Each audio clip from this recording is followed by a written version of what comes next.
Good morning and welcome to the GDFL Netball Show.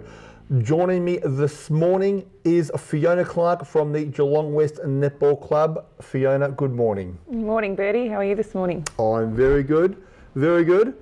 Unfortunately, we're by ourselves this morning, Fiona. We are.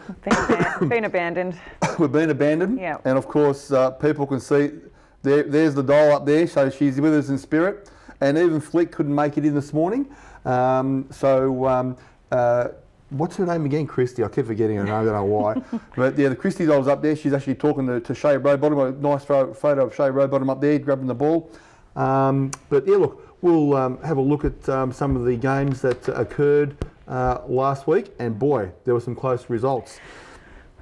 First game, Inverleigh 64 defeating Bannockburn 34. Nice, easy win for Bannockburn. I suppose we probably would have thought that, Fee? For Inverleigh, yes. Yes. What did I say? You said Bannockburn. I'm going to stop drinking before the show. It's just affecting me. Too early. Look, Inverleigh, great win for them, especially coming to the end of the season. I know they've got another toughie. Got a tough game this weekend today. But, you know, it's a great game for them. I think it was picked that they would win quite easily, and they have, so.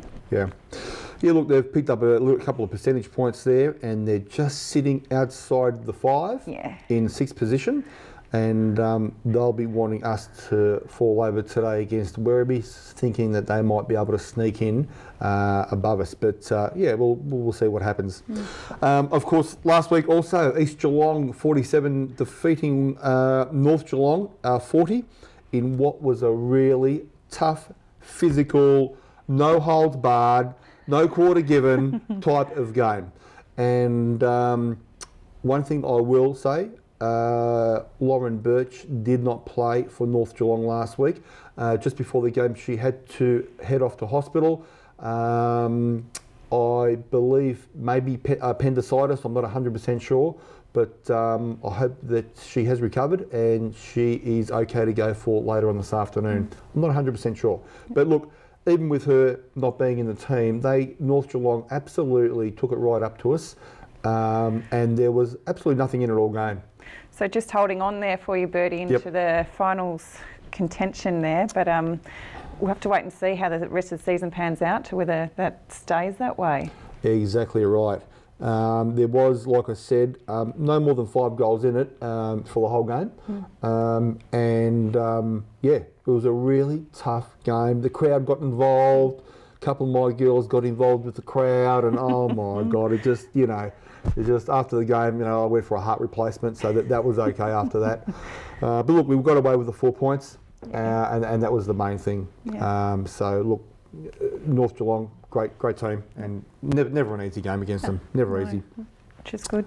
Now, of course, the game of the day last week, Werribee winning against Bellpost Hill 48-44.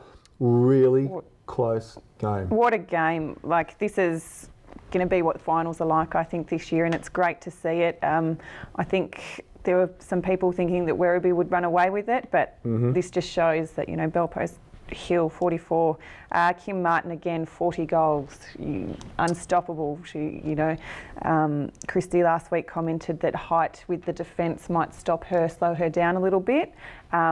Obviously didn't. 40 goals is fantastic. It's a big responsibility there for Kim. She's shooting, you know, more than 90% of their goals week in and week out. So look, yeah, tough for Kim there. But look, Kim loves that sort of thing. She thrives on it. Just fingers crossed that nothing happens to Kim, because I don't know what would happen to Bellpost Hill as a team if she wasn't there. And I don't want anything to happen to her, because that would be horrible, especially coming down to the end of the season. Absolutely, absolutely. So look, that's the closest anyone's got to Werribee all year, 4 goals. So, you know, I'm not sure, you know. I think Bellpost will play, you know, a big part in the finals in a couple of weeks' time.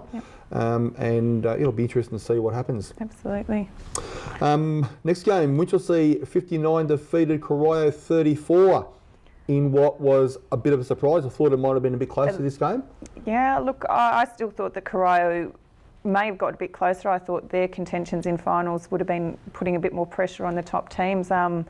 Not sure what happened down there or what happened with Winch. So guess what? I do. Well, you wouldn't believe it. Of course, Grace Holland's out with an injury for the rest of the year, and you know she's a tall girl.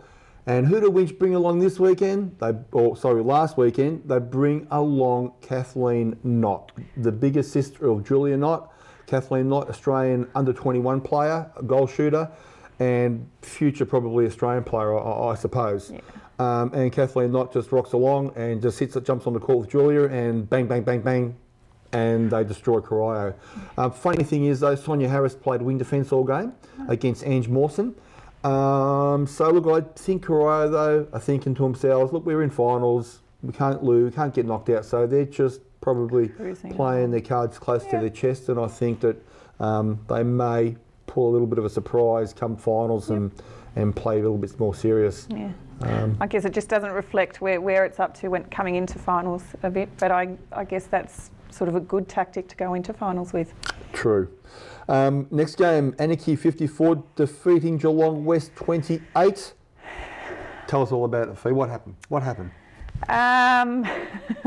Where do I start, honestly? Look, we started okay. They did get a jump on us in the beginning, Anarchy. Yep.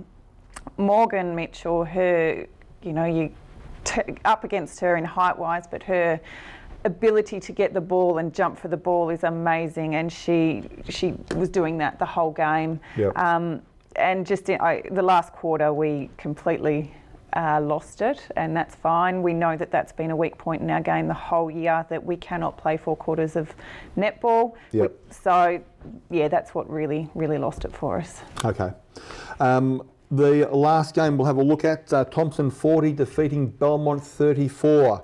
So a 6-goal win at Thompson there, and the really sort of a good thing to come out of this win for them, 14-year-old Melody Philpott shooting for Thompson and putting up a few goals on the board. So that's good to see that Thompson have got a young girl there in their A-grade side. And absolutely. Look, I think it's really important to give those younger girls the opportunity in A-grade. They're going to be there one day, if not next year, in the next couple of years, and that experience is great for them. And they can then take it back to junior teams. I know that Thompson don't have that at the moment, but the experience is just going to make her better.